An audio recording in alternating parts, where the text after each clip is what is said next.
What's good, everybody? It's your boy, O'Shea Duke Jackson, back at it again with another episode of The Celebrity Junk. Dwight Howard is a very unorthodox person. We all know about the alleged same sexual booty clapping that has been going on with him. We all understand that's kind of what he's been doing. He's admitted to it, but he's also had tumultuous relationships with his baby mamas. At least one of them I know is Royce Reed. So that's the one that is most notable. She's been on podcasts, and just, saying a lot of things about him over the years. And so now she's back. Royce Reed is back, and she has a lot to say, at least in this position. Ever since Dwight Howard is going to be dealing with this lady, Amy Luciani. I don't know what it is with black people and these celebrities always picking these Italian names, but there we go.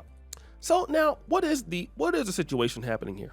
Well, now since he got engaged a few weeks ago or last week, there is some new information coming out about Dwight Howard. Versus what was being done. So his sister and him coming on my live yesterday and commenting, and I'm so happy I didn't see it because I was just so into speaking. I'm so happy I didn't see it because had I probably would have said a lot more, such as their older brother. Okay? I'm just going to put it out there. And y'all might be like, oh my God, did she just say that? Yes, the fuck did. Because the same thing happened to my son for 5 years and nobody did. Okay? So when you're dealing with a family who has had sexual assault in their family and they hid it, they went to church. Heal my son. Okay? And it was a half brother, so it wasn't the mother's son, it was the father's older son. But finding out about all this stuff, and I've heard it before, but I didn't hear it necessarily in depth when he was crying on my shoulder about things that had happened to him and his sister. I kept it. But then when it started happening more and more and more, and now you're trying to basically be quiet and you're trying to act like it didn't happen. There was an entire interview that was done about this brother and how much he loved him and everything. You go on Google or you go on Bing or whatever these little search engines are, you don't see them at all. All those stories have been wiped clean. So when people tell you that something is on the internet, or when something is on the internet, it's on there forever, that's a lie. Money can get shit removed, okay?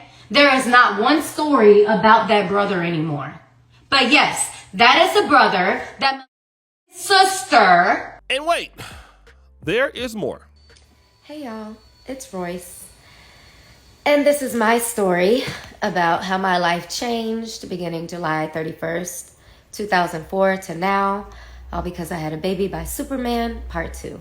We left off with, I thought you were on birth control.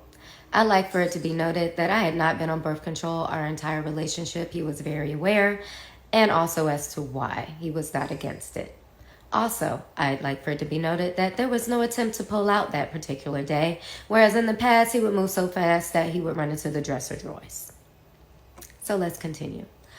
About a week went on and there was a little bit of communication, and the communication was regarding terminating the pregnancy. I was told that he would help me. I just needed to get to Orlando and we would do it there. I said, okay, not a problem. Just know it has to be a quick turnaround because I have to get back to work and I can't let my parents know. Please understand, I had no idea how at all. So I'm thinking that I could just get up and turn around. Anyway, communication ceased again. Now I'm having to talk to my parents. I talked to my mom again. She was adamant about me telling my dad. So I told my dad, and my dad was like, huh? And I'm like, huh, what? He goes, all right. And I said, well, I don't want you to worry because I'm not going to keep the baby. I'm going to terminate the pregnancy, and then I'm going to finish the season out. I'm going to go to Vegas. I'm going to fulfill this contract that I got with Treasure Island. Like, I had all these plans. and I was going to pursue my career. And he was like, no. He's like, you're going to have to put that on hold. And I was like, what are you talking about? He was like, you were woman enough to lay down. You're going to be woman enough to keep this baby. Now, back then, it wasn't a decision that was just easily made where you could just go to a clinic, okay? It was also extremely expensive, especially for someone who was dancing on basketball courts in booty shorts and a half top. So my mom did not give me the money, and I was now stuck. And I was asking friends. I was trying to just figure out anything I could do. It even got to the point where I was drinking magnesium citrate, or I was trying to use a hanger. It was bad. It was bad. But when I went to the doctor and I heard the heartbeat, that is when things were put into a bigger perspective for me. I don't know what it is, but when you hear that heartbeat, it changes you. She's just spilling the beans, talking about the brother, saying the brother is doing this, saying the brother is doing that. It's just a whole lot of stuff that she's talking about, what he went through when he was young, her son. And so I'm not trying to say that it didn't happen, but now why are you taking the time to do it right now that he is getting engaged or has gotten engaged?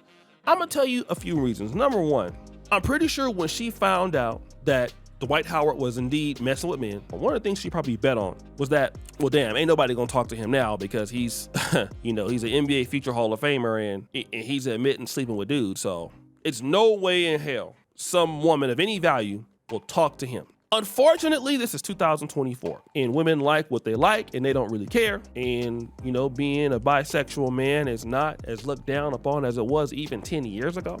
And it's still Dwight Howard. So you know what? Boom. Dwight Howard gets it in, okay? So she's mad about that. Secondarily, her life. A lot of women believe that it's somebody else's fault. And you can get with guys who are tumultuous and have bad situations and toxic, but they believe that it's the guy's fault, which in many cases, it can be the fault of a man. The issue is you've never worked on your situation. That's the thing. What did you do about your situation? And see, that's where the rubber meets the road, because you are still dusty as hell. You are still weaving. You are still sailing all the way up. You are still crusty, okay? All of these things you have a problem with. And so you felt that because your last dude had a problem, then you wouldn't have that problem. And your ass got that problem, unfortunately. Yes, you do. You got that problem. You got it bad. And so over the years, all of those bad habits, they just piled on, and you never did nothing about it.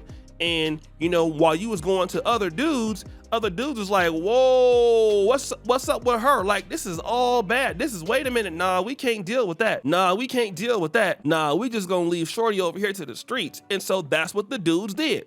They left you over there to the streets, okay? And so the meantime, while you never worked on yourself, okay, while that never happened for you, okay, you ain't peeping the game, the whole time you bitter because nobody else came and gave you the life that he did, but he moved on even if he is gay or bisexual. A lot of women don't like that. How is it that he's still able to move on and I'm here that don't nobody want to deal with me? Because you be full of drama too. Because you be dusty too. You never worked on your dustiness. You were supposed to, but you didn't. Why didn't you work on your dustiness? See, all of us got dustiness, but we want to point out everybody else's dustiness and sit back and never clean the dustiness up. Clean up your dust. People tired of you and your dusty ass, and you don't want to be, you going around everywhere blaming everybody else for why you ain't got nobody. You over there dusty as hell, looking like a bike in the closet, been there since 1983. Dust everywhere. Okay? It's just crazy. All that dust under that carburetor like that, it's like you've been in the garage for 30 years, a 1964 Impala, and they just finally just unleashed it up. All the roaches all in the car, dust everywhere. You never cleaned it. You never cleaned it off. Now you mad. Why didn't you clean it? Why didn't you clean it off? Because you lazy. Now you mad. Now don't nobody want your ass. It's all your fault too. So guys, what do you think? It's your boy, O'Shea Duke Jackson, back at it again with another episode of The Celebrity Junk. I appreciate you for all that you do. Subscribe to the bell. We're out.